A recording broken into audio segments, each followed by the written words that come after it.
Star Wars fans, The Bad Batch Season 2 starts next Wednesday, January 4th, and a lot of the season's going to revolve around Mount Tantus. Now, Mount Tantus was introduced to Star Wars canon at the end of The Bad Batch Season 1. And in Legends, this mountain's been around for a long time, being used by Thrawn and Palpatine and for cloning.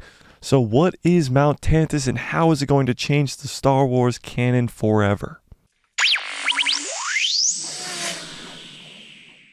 What's up, guys? It's Mike, a guy who loves Star Wars here. Today we're talking about Mount Tantus and how it's going to be a huge point in The Bad Batch Season 2 and how it's going to affect the Star Wars canon and maybe even affect shows further down the line like The Mandalorian Season 3. So first of all, what is Mount Tantus? So like I said before, the first time we saw it in Star Wars canon was at the very end of The Bad Batch Season 1. But in Star Wars Legends, this fort has been around for a long time, dating all the way back to the Old Republic.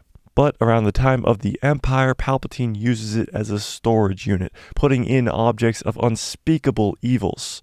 And again, this is all Legends, he puts a dark Jedi named the Guardian in front of the mountain to protect it. The Guardian protects the mountain until a cloned Jedi named Jorah Sabaoth comes and kills him.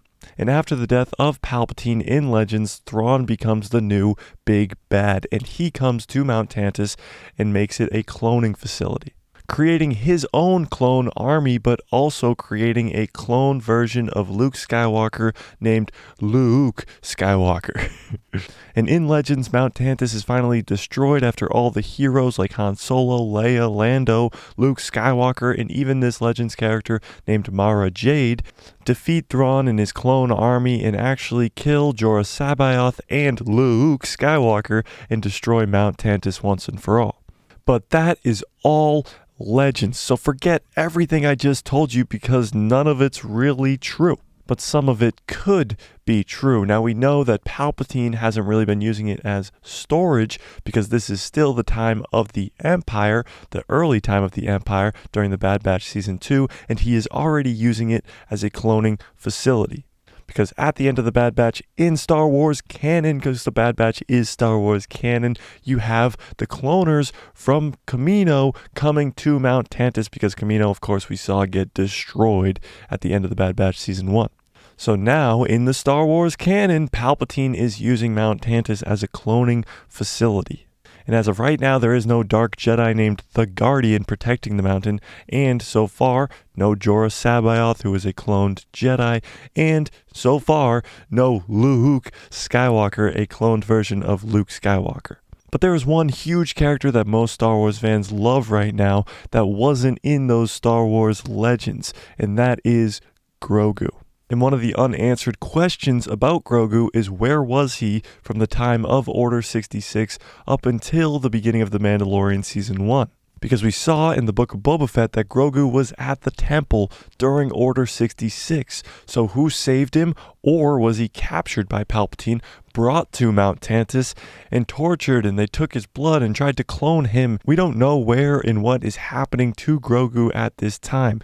All we know is he's not interfering with the original trilogy, with characters from the original trilogy like Obi-Wan Kenobi in the Obi-Wan Kenobi show, or even in the Andor show, or even in Star Wars Rebels. He doesn't exist in any of that. But what if Grogu was trapped or captured and put into Mount Tantus and experimented on, trying to make clones of him for years and years, and then when Palpatine finally dies and the Empire is diminished, he escapes? So yes, it is possible that Grogu could be in Mount Tantus and in the Bad Batch Season 2, because like I said, I think Mount Tantus is going to be a huge plot point and probably the overarching plot point of the Bad Batch Season 2. Because there's a lot of unanswered questions about the character of Omega. We know that she's an altered clone. She's supposed to have a special ability like Hunter being able to track things, like Wrecker being really strong, like Tech having all the tech, and like Crosshair having the greatest shot. And we have yet to figure out what Omega's power is. She did work on Kamino her whole childhood with the cloners, and now those people are on Mount Tantus.